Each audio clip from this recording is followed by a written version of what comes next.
గారు కథా కథనంలో చాలా నిష్ఠాతుడని చెప్పి ఉంటారు. ఎందుకంటే సుకుమార్ గారు వారి గురువు గారు అతని దగ్గర పెట్టుకుని ఎన్నో హిట్లు చేశారు. వేళ ఆయన ఆధ్వర్యంలోనే ఈ సినిమాలన్నీ అని ఇప్పుడు ఈ సందర్భంగా బుచ్చిబాబు గారు మన సుకుమార్ గారి గురించి చెప్పాలి.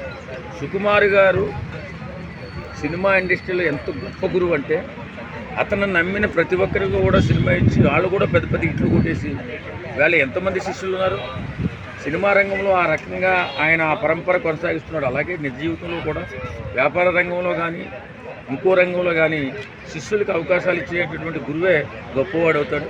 అలా గొప్పవాడి శిష్యులు వీళ్ళు అంత గొప్ప గొప్ప సినిమాలు తీయగలరు కాబట్టి బ్రహ్మాండంగా పెద్ద హిట్ అవుతుంది. పెద్ద ఎవరికి భయపడదు. శివబాబు ఎలా ఉంటాడు అంత కొట్టు. సో అంటే లాస్ట్ క్వశ్చన్, సో అన్ని సినిమాలు పోస్ట్పోన్ చేసుకున్నారు. అంటే ఇక్కడ టాక్సిక్ కానివ్వండి, డెకాయిట్ కానివ్వండి, అన్ని సినిమాలు పోస్ట్పోన్ చేసుకున్నారు దురంధర్ వల్ల. సో మరి పవన్ కళ్యాణ్ గారు మాత్రం ముందే రిలీజ్ చేస్తున్నారు. ఏం లేదండి, పోస్ట్పోన్ చేయడానికి పవన్ కళ్యాణ్ అంట దురంధర్లు సికిందర్లు పనికిరావు కదా. పవన్ కళ్యాణ్ గారి సినిమా పవన్ కళ్యాణ్ గారు. ఎందుకంటే ఆయన చరిష్మా ఈవేళ ఏ స్థాయిలో ఉంది, రాజకీయంగా అత్యున్నత స్థాయికి ఎదిగిపోయాడు. ఎందుకంటే నిజాయితీ గల రాజకీయ నాయకుడిగా ప్రూవ్ చేస్తున్నాడు దేశంలోనే. ప్రతి రాష్ట్రం కూడా ఆంధ్ర రాష్ట్రం వైపు చూస్తుంది. ఎందుకంటే ఒక నాయకుడు ఈ రకమైనటువంటి పరిపాలన చేయొచ్చా, రాజకీయం ఈ రకంగా చేయొచ్చా అని చెప్పేసి అందరూ అనుకుంటున్నారు.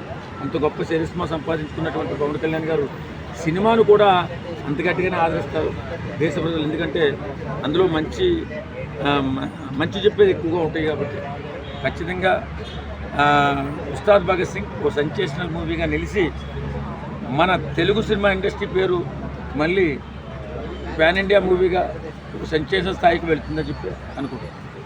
Okay sir.